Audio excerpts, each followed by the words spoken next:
मित्रों नमस्कार। आज हम गुफाओं की चित्रकारी के निर्माण के क्रम में जैसे जो गुफाओं में चित्रकारी की गई हैं उनके बारे में हम अध्ययन कर रहे हैं। तो सबसे पहले हमने जोगीमारा गुफा को देखा, तो इसी के क्रम में आज हम दूसरे नंबर पर अजंता की गुफा को देखते हैं। किस गुफा को? अजंता की गुफा को। तो अगर हम इसके निर्माण काल की बात करें तो इसका निर्माण काल एक लंबा समय है। इसका जो निर्माण हुआ शताब्दियों तक चला, कई सौ वर्षों तक चला। तो ये 200 BC से यानी बिफोर क्राइस्ट, ईसा मसीह के जन्म के 200 साल पहले से इसकी चित्रकारी प्रारंभ हुई। और यहाँ पर जो चित्रकारी का कार्य हुआ, मूर्तियों का निर्माण कार्य हुआ, मंदिर निर्माण कार्य हुआ, वो लगभग 700 AD, ईसा मसीह के जन्म के 700 साल बाद तक, लगभग 900 वर्षों तक इन गुफाओं के, इन पहाड़ी गुफाओं के निर्माण का कार्य चलता रहा। अब इसमें शैली कौन सी है, इसके बारे में देखने के लिए हम एक तिब्बती इतिहासकार हुए लामा तारानाथ, जिन्होंने एक पुस्तक लिखी। उस पुस्तक का नाम था बौद्ध धर्म का इतिहास। क्या नाम था? बौद्ध धर्म का इतिहास। इस बौद्ध धर्म के इतिहास नामक पुस्तक में इन्होंने 3 शैलियों का वर्णन किया जो उस समय वर्तमान में समाज में, तत्कालीन समय में प्रचलित थी शैलियाँ। उसमें 3 शैलियों को बताया। एक शैली थी देव शैली, दूसरी थी नाग शैली और तीसरी थी यक्ष शैली। ठीक है, अब इसके बाद हम देख लें। सबसे पहले हम देखते हैं देव शैली। देव शैली का जो समय है ये लगभग 5वीं सदी में प्रचलित था। किस सदी में? 5वीं सदी में। और इसके जो आचार्य हुए, आचार्य का नाम था बिंबिसार, यही इसके संस्थापक थे। और देव शैली का केंद्र जो था वो मगध था, मगध जो बिहार में स्थित है। और अजंता की कला जो है ये इसी शैली का उदाहरण है। किस शैली का उदाहरण है? अजंता की कला जो है वो किस शैली का उदाहरण है? देव शैली का उदाहरण है। ये प्रश्न पूछा जाता है कि अजंता की कला जो है ये किस शैली का उदाहरण है, तो यहाँ पर उत्तर आप देंगे देव शैली। अब दूसरा आप देख लीजिए नाग शैली। नाग शैली, इसका जो प्रधान केंद्र है वो क्या है? पूर्वी भारत का। पूर्वी भारत का एक जगह है जो बंगाल, तो इसे जो नाग शैली है इसका अगर हम प्रधान केंद्र की बात करें, ये बात ध्यान रखना है कि जो बंगाल शैली है, पूर्वी भारत की शैली है, वो नाग शैली है। नाग शैली कहाँ विद्यमान थी? तो पूर्वी भारत में विद्यमान थी। पूर्वी भारत की जगह क्या थी? बंगाल थी। इसी को पूर्वी शैली भी कहा जाता है, बंगाल शैली भी कहा जाता है। और 3वीं शताब्दी में आचार्य नागार्जुन हुए और 7वीं सदी तक आते आते धीमान तथा उनका पुत्र वित्तपाल इसके आचार्य हुए। नाग शैली के आचार्य 3वीं शताब्दी में कौन हुए? नागार्जुन हुए। और उसके बाद 7वीं सदी आते आते कौन हो गए? धीमान तथा उसका पुत्र कौन? वित्तपाल। उसके बाद आ जाती है यक्ष शैली। कौन सी शैली? यक्ष शैली। अब यक्ष शैली का समय क्या था? अशोक के समय में यह शैली लगभग प्रचलित थी। उस समय भारत पर किसका शासन था? अशोक का। जब कौन सी शैली प्रचलित थी? यक्ष शैली। और इसके संस्थापक जो थे, यक्ष शैली को ही पश्चिमी शैली के भी नाम से जाना जाता है। पश्चिमी शैली की अगर हम बात करें तो उसमें उसे किस नाम से जाना जाता है? यक्ष शैली के नाम से जाना जाता है। और इसके संस्थापक कौन हुए? आचार्य श्रृंगधर। यहाँ पर इम्पोर्टेंट ये है, आप लोग इन बातों का ध्यान रखिए कि अजंता गुफाओं का निर्माण कितने समय में हुआ, तो लगभग ये 900 वर्षों में हुआ। और जो बौद्ध धर्म का इतिहास नामक पुस्तक किसने लिखी? लामा तारानाथ ने। इसमें इन्होंने 3 शैलियों का वर्णन किया है, देव शैली, नाग शैली और यक्ष शैली। देव शैली में अजंता की गुफाएं आती हैं। प्रश्न ऐसे भी पूछे जाते हैं कि अजंता की जो गुफाएं हैं ये किस शैली से प्रेरित हैं, तो वो कौन सी है? देव शैली। दूसरी है नाग शैली। नाग शैली पूर्वी बंगाल, जैसे बंगाल शैली के नाम से जाना जाता है। इसके संस्थापक आचार्य जो हो नागार्जुन हुए। धीमान तथा वित्तपाल बाद में 7वीं सदी आते आते तक नाग शैली के संस्थापक हुए। तीसरी है यक्ष शैली, अशोक के समय में प्रचलित थी। पश्चिमी शैली के नाम से भी ये जानी जाती है। 7वीं शताब्दी में आचार्य श्रृंगधर इसके आचार्य हुए। एक चीज़ और देख लीजिए, यक्ष शब्द का क्या मतलब है? यक्ष शब्द का मतलब है देव पुरुष। क्या मतलब है? देव पुरुष। और या दिव्य मानव से संबंध है यक्ष शब्द से। लेकिन नाग शब्द जो है, नाग शब्द का अभिप्राय अर्ध मानव से है। ठीक है, इन दोनों शब्दों का सेंस आप लोग जानिए। अब इसके बाद हम देख लेते हैं अजंता की स्थिति। तो अजंता की अगर हम स्थिति की बात करें तो ये कहाँ पर स्थित है? महाराष्ट्र राज्य में। महाराष्ट्र राज्य में, और महाराष्ट्र राज्य में एक जिला है औरंगाबाद। औरंगाबाद, यहाँ से एक गांव है जलगांव। जलगांव, तो महाराष्ट्र राज्य के औरंगाबाद अगर मेन डिस्ट्रिक्ट से बात करें तो यहाँ से 102 किलोमीटर की दूरी पर स्थित है। और महाराष्ट्र राज्य में फेमस जगह है भुसावल। अगर भुसावल से हम बात करें तो यहाँ से 70 किलोमीटर की दूरी पर ये अजंता की जो गुफाएं हैं अर्धचंद्राकार रूप में है, घोड़े के नाल के रूप में जो विद्यमान है, ये भुसावल से कितनी दूर पर स्थित है? 70 किलोमीटर की दूरी पर। और वो पहाड़ी कौन सी है जहाँ पर ये गुफाएं स्थित हैं? वो सतपुड़ा की। इन्हीं बातों को आप लोगों को ध्यान रखना है, क्योंकि प्रश्न ऐसे ही बनते हैं कि अजंता की गुफाएं किस पहाड़ी पर स्थित है, भुसावल से कितने दूर पर स्थित है, किस राज्य में है, यही प्रश्न उठते हैं। तो ये पहाड़ी कौन सी है? सतपुड़ा की पहाड़ी। और वो नदी कौन सी है जिसकी जो सतपुड़ा पहाड़ी है जहाँ पर अजंता गुफा स्थित है, वहाँ से क्या कोई नदी होकर गुजरती है? तो हाँ, वहाँ से नदी गुजरती है। वो नदी कौन सी है? वो नदी है बघेरा या बागमती नदी के बागमती नाम से जानी जाती है।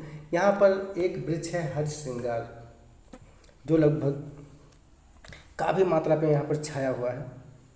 और अक्टूबर से दिसंबर तक यहाँ पर ये काफ़ी हरा भरा रहता है वृक्ष। ये हर्ष श्रृंगार वृक्ष है। अब अगर इसका रूप की बात करें तो ये अर्धचंद्राकार के रूप में है। अजंता गुफाएं किस रूप में स्थित है? अर्धचंद्राकार रूप में। और जो ये काट के बनाई गई हैं ऊपर से नीचे की तरफ चौड़े करके, वो घोड़े के नाल की तरह की गई हैं। किस तरह? उनको कटाव जो है उनका, वो घोड़े के नाल का आकार है, ऐसा प्रश्न पूछा जाता है। इसके बाद देखते हैं इनके नामकरण के बारे में। तो अजंता का जो नाम पड़ा, तो जहाँ पर ये औरंगाबाद जिले में स्थित है, वहाँ पर उसके बगल में ही, मतलब अजंता जहाँ गुफाएं स्थित है सतपुड़ा की पहाड़ी पर, उसके बगल में ही एक गांव है अजिष्ठा। किस नाम से है? अजिष्ठा नाम से। और उसी के नाम पर इसका नाम क्या पड़ा? अजंता पड़ा। अगर गुफाओं के गणना क्रम की बात करें कि इनकी गणना कैसे की जाती है, तो कुल गुफाएं तो कितनी स्थित हैं? 30। लेकिन सबसे पहले जब खोजी गई थी गुफाएं थी 29। उसके बाद भारतीय पुरातत्व विभाग ने बाद में एक नई गुफा 15A की खोज की। और ये 15A जो है इसे 30वीं गुफा के नाम से जाना जाता है, लेकिन ये 14वीं और 15वीं गुफा के मध्य में स्थित है। गुफाओं की संख्या 30 हो गई, 15A के नाम से जाना जाता है, लास्ट गुफा है, और 14वीं और 15वीं के मध्य स्थित है। खोज इसकी किसने की थी? भारतीय पुरातत्व विभाग ने। जो 15A गुफा है इसकी खोज किसने की थी? भारतीय पुरातत्व विभाग ने। और गणना इसकी किस दिशा से की जाती है? तो इसकी गणना जो की जाती है पूरब से पश्चिम की ओर की जाती है। और सबसे पूरब में जो गुफा है वो कौन सी गुफा है? गुफा संख्या 28। कभी कभी ये देखा जाता है, लोग कन्फ्यूज हो जाते हैं बच्चे कि प्रश्न पूछा गया है तो पहली गुफा सबसे, क्योंकि गणना पूरब से की जाती है इसलिए सबसे पूरब में कौन सी गुफा होगी? पहली गुफा। लेकिन ये गलत है। सबसे पूरब में गुफा कौन सी है? 28वीं। और सबसे पश्चिम में कौन सी गुफा है? पहली गुफा। इसके बाद देखिए, जो इसका गणना का क्रम चालू हुआ, सबसे पहले 1879 में 1879 में पहली बार गणना हुई। और जब पहली बार गणना हुई तो यहाँ पर कई गुफाओं में चित्र मिले। जैसे कितनी गुफाओं में मिले? 16 गुफाओं में मिले। उसके बाद जब दूसरी बार गणना हुई 1910 में, तो ये 9 गुफाओं में चित्र मिले। उसका क्या रीजन था? क्योंकि यहाँ पर जो लोग जाते थे, जो लोग पहुँच जाते थे, वो लोग इसके जो चित्र थे इसको खुरच देते थे, वहाँ पर काट ले जाते थे, ये सब समस्याएं होती थी। तो 1910 में कब हुई? 9 गुफाओं में चित्र। उसके बाद लास्ट बार तीसरी बार गणना जब हुई वो 1976 में हुई। और 1976 से आज तक 6 गुफाओं में चित्र प्राप्त होते हैं। वो गुफाएं कौन कौन सी हैं? देख लीजिए। वो गुफाएं हैं 1, 2, 9, 10, 16, 17। कितनी गुफाएं हो गई? 6 गुफाएं। वर्तमान में इन 6 ही गुफाओं में चित्र प्राप्त होते हैं। अजंता की खोज। अब देखते हैं कि जो अजंता की खोज हुई वो कैसे प्रारंभ हुई। तो प्राचीन काल में जो फाहियान और बाणभट्ट द्वारा जो बातें कही गई हैं उसमें कुछ बातें अजंता में सत्य प्रतीत होती हैं। तो सबसे पहले 638 ईस्वी में चीनी यात्री किसने, समय कितना था? 638 ईस्वी। 638 ईस्वी चीनी यात्री ह्वेनसांग ने सबसे पहले चर्चा की है। इसके बारे में सबसे पहले इसके दर्शन किसने किए? चीनी यात्री ह्वेनसांग ने। कब? 638 ईस्वी में। लेकिन अगर आधुनिकता की बात की जाए कि जो आधुनिक समय में खोज की गई है, इसकी खोज 28 अप्रैल 1819 ईस्वी में मद्रास रेजिमेंट के एक सिपाही हुए जॉन स्मिथ, इसने सबसे पहले देखा। किसने देखा? अजंता गुफा की खोज आधुनिक समय में कब हुई? सबसे पहले अगर पूछा जाए कि सबसे पहले अजंता गुफा का दर्शन किसने किया, तो आपको जवाब देना है चीनी यात्री हुएनसांग ने। समय कौन सा? 638 ईस्वी था। और अगर पूछा जाए अजंता गुफा की खोज कब हुई, तो ये समझ लीजिए कि वो आधुनिक समय के बारे में ही पूछ रहा है। क्या पूछ रहा है? आधुनिक समय के बारे में ही पूछ रहा है। तो आपको क्या उत्तर देना है? John Smith. कब खोजा? 28 अप्रैल 1819 ईस्वी में। उसके आगे देखिए, विलियम एरिक्सन ने एक लेख लिखा 1822 में। क्या लिखा? Bombay literary society. और इसमें उन्होंने पढ़ा कि सबसे पहले किसमें पढ़ा? बॉम्बे लिटरेरी सोसाइटी में। जेम्स ई अलेक्जेंडर ने 1824 ईस्वी में जो अजंता की गुफाएं थी उनका एक सूक्ष्म विवरण तैयार किया। किसने तैयार किया? जेम्स ई अलेक्जेंडर ने। कब तैयार किया? 1824 में। और वो लेख जो था royal Asiatic society of great Britain of Ireland को भेज दिया। जो सूक्ष्म विवरण जेम्स ई अलेक्जेंडर ने 1824 में तैयार किया उसको, तो जेम्स ई अलेक्जेंडर ने 1824 में एक सूक्ष्म विवरण तैयार किया और जो इसको एक लेख में लिख के भेज दिया, royal Asiatic society of great Britain of Ireland को भेज दिया। लेकिन 1843 ईस्वी में जेम्स फर्गुसन अजंता आए और 4 वर्षों तक शोध, जैसे जब ये आयरलैंड को भेज दिया 4 वर्षों तक शोध किया।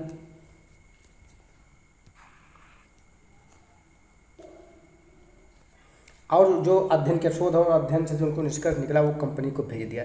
4 वर्षों तक 1843 में जेम्स फर्ग्यूसन आए, अजंता का अध्ययन किया, शोध किया और इस अध्ययन और शोध को कंपनी को भेज दिया और कंपनी से आग्रह भी किया कि इसकी कुछ अनुकृतियाँ बनाई जाएँ, इसकी कुछ प्रतिलिपियाँ बनाई जाएँ। तो 1844 ईस्वी में कंपनी द्वारा रॉबर्ट गिल को प्रतिलिपि बनाने के लिए भेजा। किसने भेजा? कंपनी ने। सबसे पहले प्रतिलिपि बनाने के लिए कंपनी ने किसको भेजा? रॉबर्ट गिल को। वो समय कौन सा था? 1844। तो 1857 तक रॉबर्ट गिल ने कितनी प्रतिलिपियाँ बनाई? 30। कितनी बनाई? 30 अनुकृति बनाई।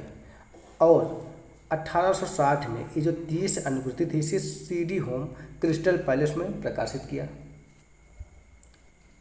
कहाँ प्रकाशित किया? CD होम क्रिस्टल पैलेस में। कब प्रकाशित किया? 1860 में।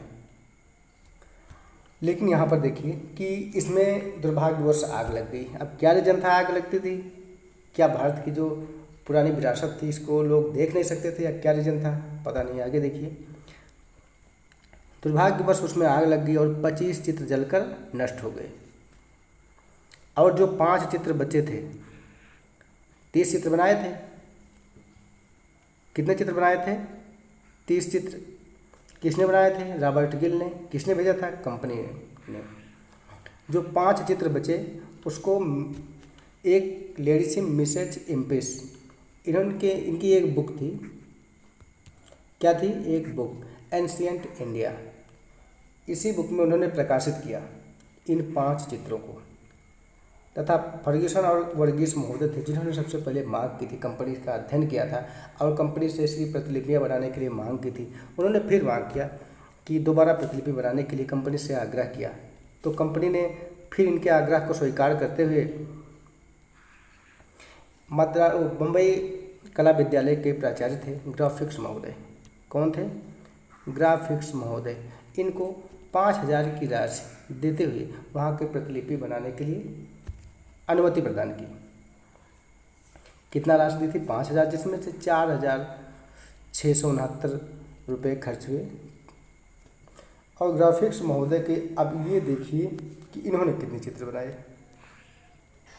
ग्राफिक्स महोदय ने 10 वर्षों तक अथक परिश्रम किया। क्या किया? 10 वर्षों तक अथक परिश्रम करके 100 प्रतिलिपि बनाई। 100 प्रतिलिपि बनाई। कौन सा माध्यम था? तैल माध्यम ने। ग्राफिक्स महोदय ने कितनी प्रतिलिपियाँ बनाई? 100 प्रतिलिपियाँ। माध्यम कौन सा था? तैल माध्यम। आप लोगों को एक एक पॉइंट इसका याद रखना है, क्योंकि इससे बाहर का टीजीटी में क्वेश्चन नहीं पूछा जाएगा, एक एक पॉइंट पढ़ाया जा रहा है। और 12 जून 1885 को इसे विक्टोरिया एंड अल्बर्ट म्यूजियम में प्रकाशित किया।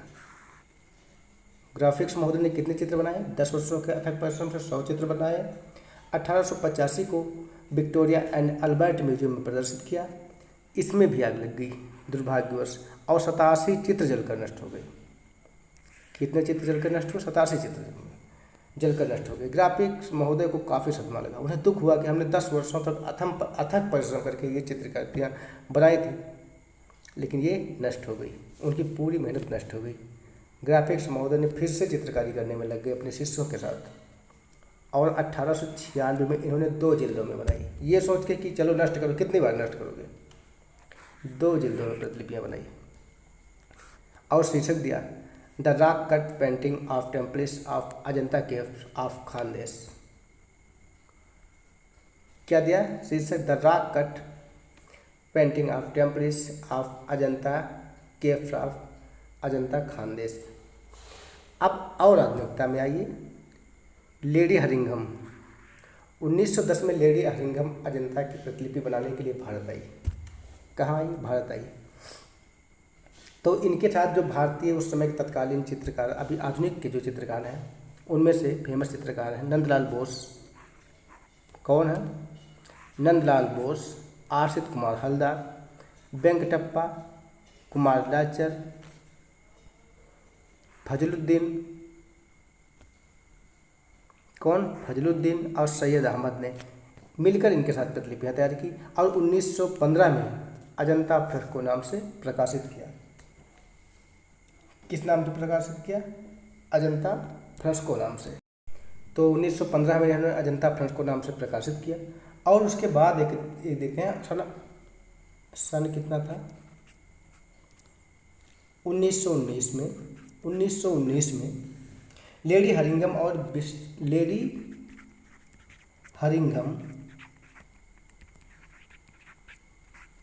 एवं विंसेंट के लेख भी प्रकाशित हुए।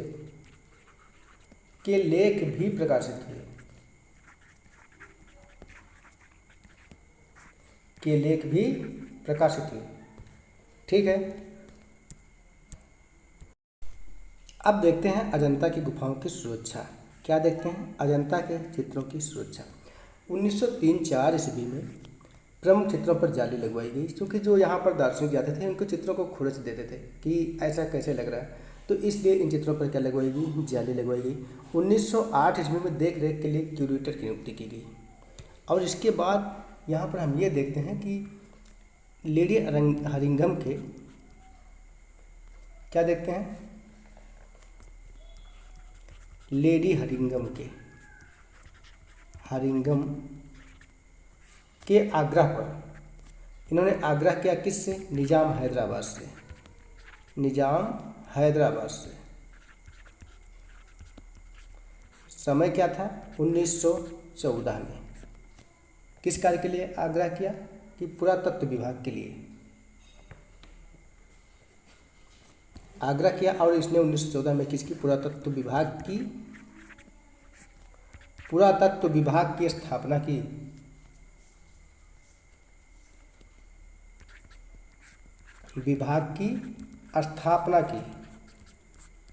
तथा ये जो पुरातत्व विभाग था, इसका अध्यक्ष किसे नियुक्त किया गया? सैयद अहमद को जो लेडी हरिंघम के आग्रह पर निजाम हैदराबाद ने पुरातत्व विभाग की स्थापना 1914 में की थी, सैयद अहमद को उसका क्या नियुक्त किया गया? अध्यक्ष नियुक्त किया गया। और यजदानी को कौन हुए? यजदानी को 1918 में वहाँ का निर्देशक नियुक्त किया गया। 1918 में क्या बने?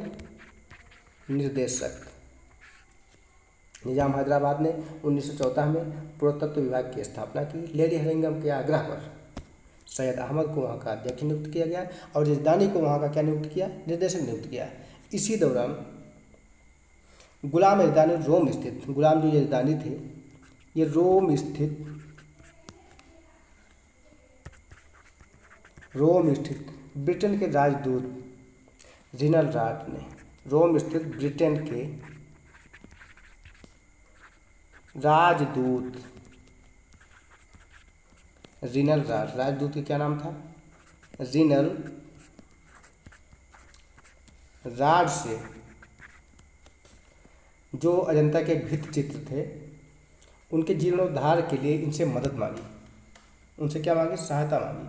इटली के दो विशेषज्ञ प्रोफेसर लारेंजो ने, देखिए यहाँ पर इटली के जब इन्होंने रिनल राट से सहायता मांगी ये गुलाम यजदानी ने, तो उसके दौरान प्रोफेसर लोरेंजो सिकोनी एवं कांट ओर्सनिनो को नियुक्त किया, किसने, ब्रिटेन के राजदूत ने। इन दो व्यक्तियों के द्वारा 1920-22 में अजंता में चित्रों की सफाई का कार्य किया गया। जीर्णोद्धार के लिए रिनल राट से जो रोम में राजदूत नियुक्त थे, ब्रिटेन के थे, उनसे मदद मांगी जब, तो इन्होंने दो व्यक्तियों को भेजा, किसने, लोरेंजो सिकोनी को एवं कांट को, दोनों ने साफ सफाई की। गुलाम यजदानी, जो गुलाम यजदानी थे,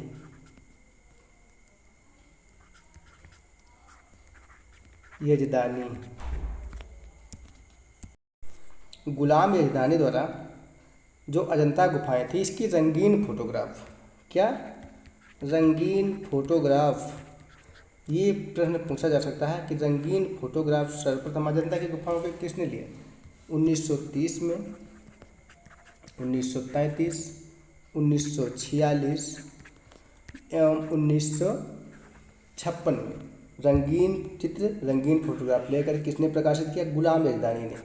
ये बात याद रखना चाहिए, प्रकाशित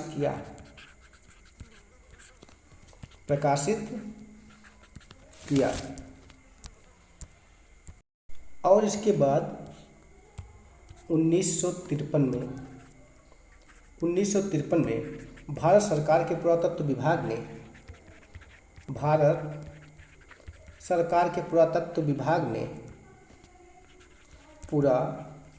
ने अजंता के चित्रों की देखरेख का कार्य स्वयं ले लिया।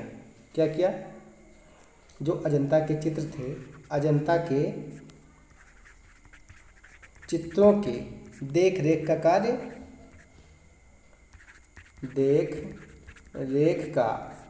कार्य इन्होंने स्वयं ले लिया। और 1954 में यूनेस्को के एक विभाग ने एक लेख प्रकाशित किया। क्या प्रकाशित किया, एक लेख, उस लेख का क्या नाम था, द रॉक कट। 1954 में यूनेस्को के एक विभाग ने एक लेख प्रकाशित किया, उस लेख का नाम था the rock cut painting of Ajanta caves, the rock cut painting of Ajanta caves.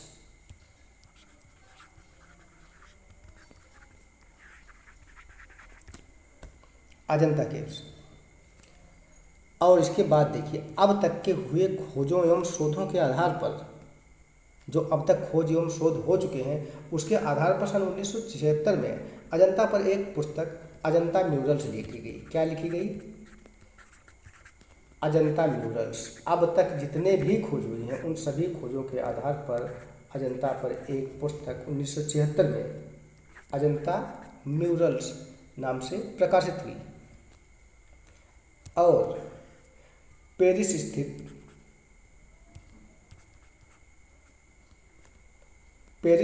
UNESCO द्वारा 1973 में अजंता को विश्व धरोहर में की सूची में शामिल किया गया। ये बात याद रखिए कि जो पेरिस स्थित यूनेस्को द्वारा 1983 में, कब, 1983 में ये प्रश्न पूछा जा सकता है कि अजंता को यूनेस्को द्वारा विश्व धरोहर कब शामिल किया गया, विश्व धरोहर की सूची में कब शामिल किया गया। तो 1983 में पेरिस स्थित यूनेस्को ने 1983 में अजंता को विश्व धरोहर के रूप में शामिल कर लिया। विश्व धरोहर के रूप में शामिल कर लिया, रूप में शामिल कर लिया। तो अब हम बात करते हैं अजंता की गुफाओं के निर्माण काल का। तो अजंता में कुल गुफाएं कितनी हैं? 30 गुफाएं। टोटल गुफाएं कितनी हैं? 30 केव्स हैं, जिसमें से 8 से 13 तक कुल जो 6 गुफाएं हैं ये सर्व प्राचीन है, जिसमें से ये 13वीं गुफा जो है वो सबसे ज़्यादा प्राचीन है, सबसे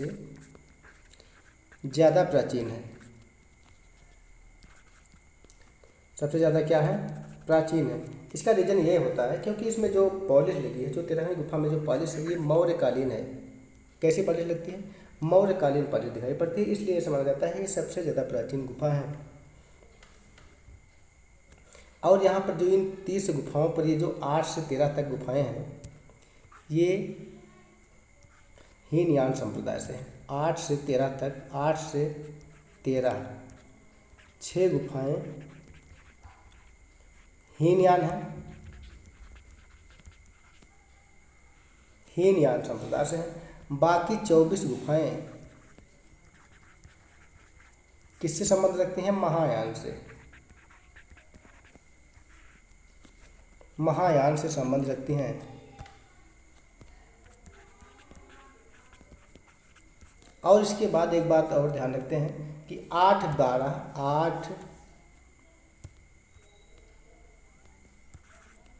क्या है? 8, 12 और 13वीं गुफा में कोई चित्र नहीं है। इसको आप लोग नोट करते जाइए। 8, 12 और 13वीं गुफा में कोई, ये पूछा जाता है किस गुफा में कोई चित्र नहीं है? कोई चित्र नहीं है।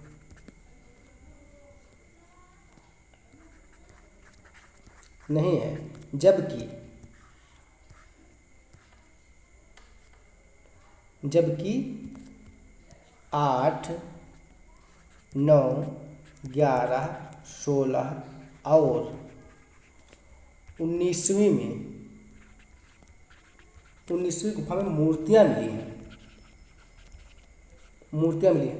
इसमें से पूछा जा सकता है कि अजंता की किस गुफा में मूर्ति प्राप्त हुई है? तो ऑप्शन में इन गुफाओं में से कोई ना कोई गुफा दी रहेगी। अभी इसके पहले जो टीजीटी का पेपर हुआ उसमें से भी एक प्रश्न आया था।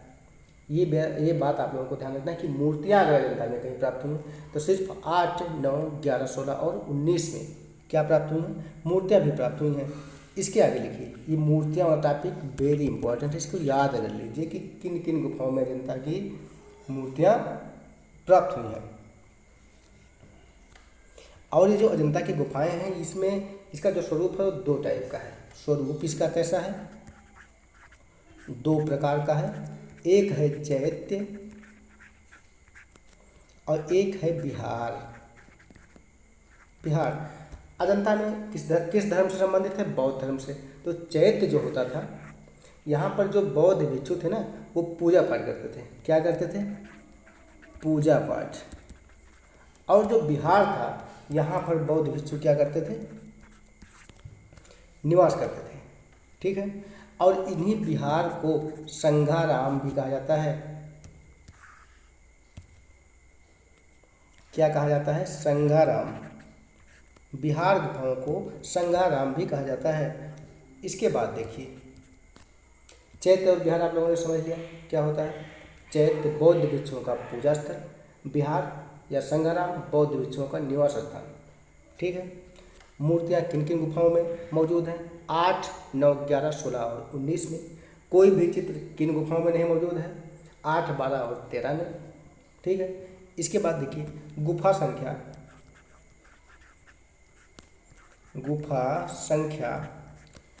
9, 10, 19, 26 और 29। 9, 10, 19, 26 और 29 क्या है? चैत्य। क्या है? 9, 10, 19, 26 और 29। ये कितनी गुफाएं हुई? 5 गुफाएं, ये चैत्य हैं, चैत्य हैं। अब शेष कितनी बची? शेष 25 गुफाएं। यहाँ पर आप लोगों को गुफा का नंबर भी याद रखना है। 9, 10, 19, 26 तथा 29 क्या है? चैत्य हैं। बाकी जो बची 25 वो क्या है? विहार है, बिहार है। ठीक है। अब एक बार जो गुफाओं का निर्माण काल है उसको हम रिपीट करते हैं। 8 से 13 तक कुल 6 गुफाएं क्या है? 8 से 13 तक कुल 6 गुफाएं क्या है? प्राचीन है, जिसमें से 13वीं गुफा जो है वो सबसे ज़्यादा प्राचीन है।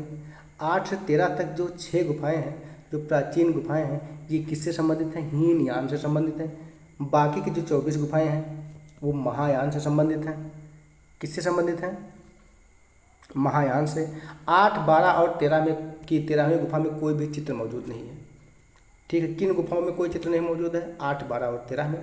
जबकि 8, 9, 11, 16 और 19 में मूर्तियाँ मौजूद हैं।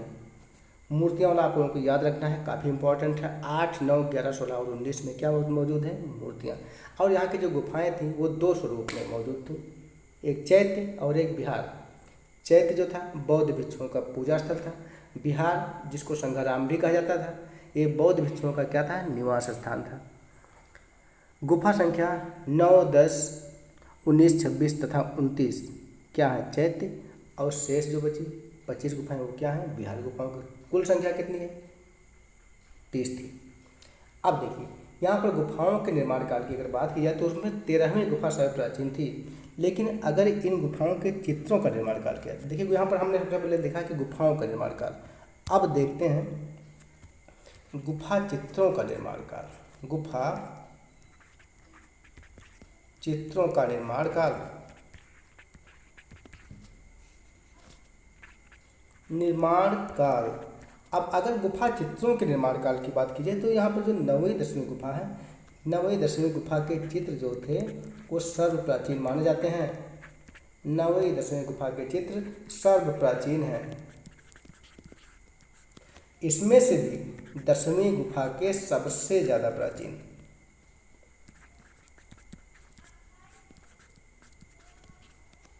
सबसे ज़्यादा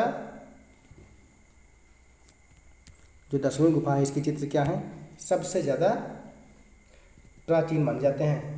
और पहली और दूसरी गुफा जो है, पहली और दूसरी गुफा चित्रों का निर्माण, दूसरी गुफा चित्रों का निर्माण, चित्रों का निर्माण, ये बात आप ध्यान रखिएगा कि सबसे प्राचीन चित्र किस गुफा में उपलब्ध है?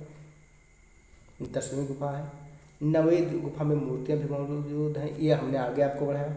9वीं 10वीं दोनों प्राचीन हैं। और 1 और 2 नंबर की गुफा चित्रों का निर्माण जो था वो चालुक्य काल में हुआ। काल भी याद रखिए, किस काल में हुआ? चालुक्य काल में हुआ। जिसमें से पहली गुफा, जो पहली गुफा था, इसमें से फर्ग्यूसन ने,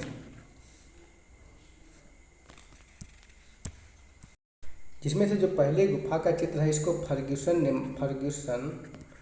महोदय ने सबसे बाद का माना है, सबसे बाद का माना। चित्र का निर्माण सबसे पहले किस गुफा का हुआ? याद रखिए 10वीं गुफा का।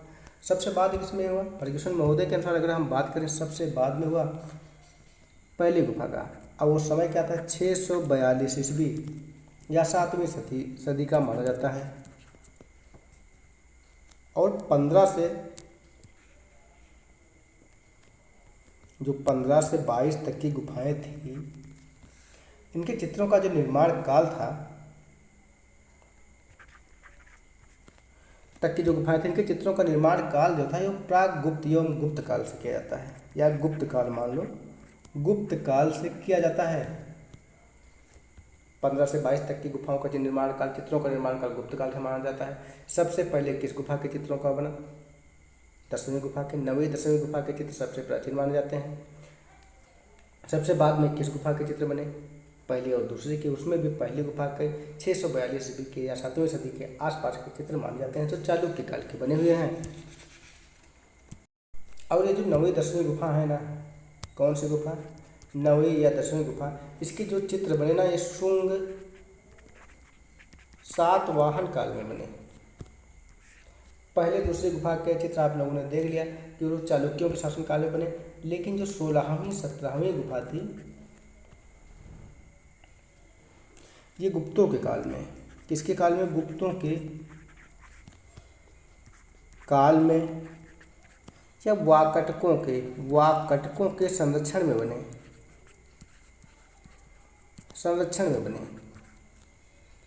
ये 16वीं या 17वीं गुफा है। जो हम बोल रहे हैं, अगर आप लोगों को लिखावट नहीं स्पष्ट हो रही है तो इस आवाज़ पे ध्यान देना। 16वीं और 17वीं गुफा के जो चित्र थे ये गुप्तों के काल में या वाकटकों के संरक्षण में बने। और जो पहली दूसरी गुफा है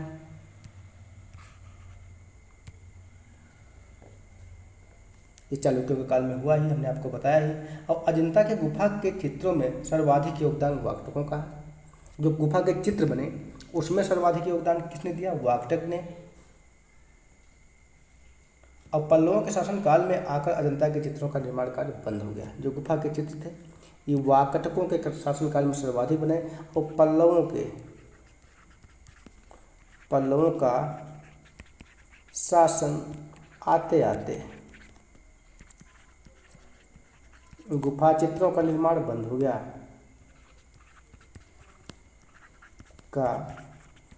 निर्माण कार्य लगभग मंद हो गया। ठीक है। अब इसके बाद हम इस वीडियो में हम अजंता का जो गुफाएं बनाई गई उसको हम 2 पार्ट में बनाएंगे। एक पार्ट में इसके इतिहास हो गया और इसकी खोज हो गया, इसके चित्रों को कैसे प्रकाशित किया गया, कब कब देखा गया, इसको हमने देखा। अब इसके बाद के जो चित्रों को हम देखेंगे इसकी प्राविधि क्या थी, इसके बनाने की तकनीकी क्या थी। जब जिस समय बने, गुप्तों के शासनकाल में बने, वाकटकों के शासनकाल में बने, पल्लवों के शासनकाल में बने, जिसके भी शासनकाल में बने, तो उनकी कौन सी प्राविधि अपनाई, इन सबके बारे में जानने के साथ ही और इनके पे प्रभाव किस चीज़ का रहा, अजंता की जो गुफाएं हैं कहाँ कहाँ पर प्रभाव छोड़ी, इन बातों को लेकर हम अगले वीडियो में चर्चा करेंगे।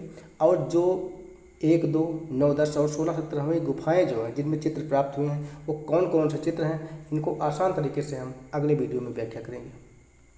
आज बस इतना ही है। और आपको अगर ये वीडियो पसंद आती है तो चैनल को यूट्यूब पे जाइए और चैनल को शेयर और सब्सक्राइब ज़रूर कीजिए। धन्यवाद।